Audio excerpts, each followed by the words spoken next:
Doctor এবং শামীম সহ অনেকে উপস্থিত হয়েছেন। এখন আপনাদের সামনে বক্তব্য রাখবেন ব্যায়ামগঞ্জ উপজেলা ছাত্র দলের সংগ্রামী যুগ্ম আহ্বায়ক রাকিবুর রহমান সম্রাট। আপনাদের মাঝে সংক্ষেপে 1 মিনিট বক্তব্য রাখবেন।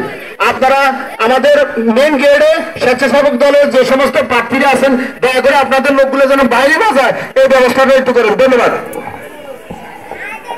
আমাদের মাঝে আরেকজন উপস্থিত হয়েছেন কালিকাপুর 7 নম্বর ওয়ার্ডের বিশিষ্ট ব্যবসায়ী আমাদের মাঝে শাহিন ভাই উপস্থিত হয়েছেন। ধন্যবাদ। বিসমিল্লাহির রহমানির রহিম। আজ 2 নং গোপালপুর ইউনিয়ন স্বেচ্ছাসেবক দলের কর্মী সম্মেলন।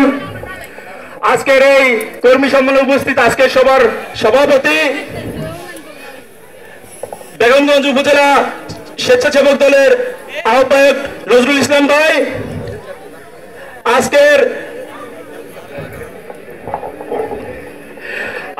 এই কর্মী সম্মেলনের প্রধান অতিথি জনাব হাবিবুর রহমান হাবিব আঙ্কেল, বিশেষ অতিথি জনাব প্রধান উদ্বোধক সাইফুল ইসলাম লিটন ভাই, সাবেক সিনিয়র সহসভাপতি গোপালপুর ইউনিয়ন বিএনপি এবং বেগমগঞ্জ উপজেলা নবনির্বাচিত কমিটির সদস্য, উপস্থিত আজকের এই কর্মী সম্মেলনের সঞ্চালক ফারুক ভাই, সদস্য সচিব বেগমগঞ্জ উপজেলা স্বেচ্ছাসেবক দল, এবং সামনে উপস্থিত আমার প্রাণ প্রিয় সংগঠন জাতীয়তাবাদী পরিবারের সদস্যবৃন্দ, জাতীয়তাবাদী দল বিএনপি, যুব দল, স্বেচ্ছাসেবক দল, ছাত্র দল, সকলকে আমি আমার বেগমগঞ্জ উপজেলা ছাত্র দলের পক্ষ থেকে আন্তরিক শুভেচ্ছা ও অভিনন্দন জানাই।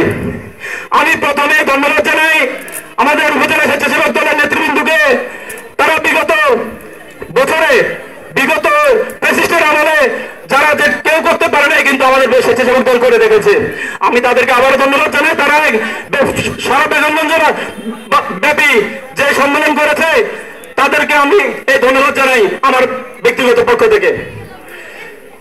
আমাদের এই 2 নং গোপালপুর ইউনিয়ন স্বেচ্ছাসেবক দলে এই প্রথম কোন কর্মী সম্মেলন হয়েছে, তাও বেগমগঞ্জ উপজেলা ছাত্র স্বেচ্ছাসেবক দলের পক্ষ উদ্যোগে আমি তাদেরকে আবারও ধন্যবাদ জানাই।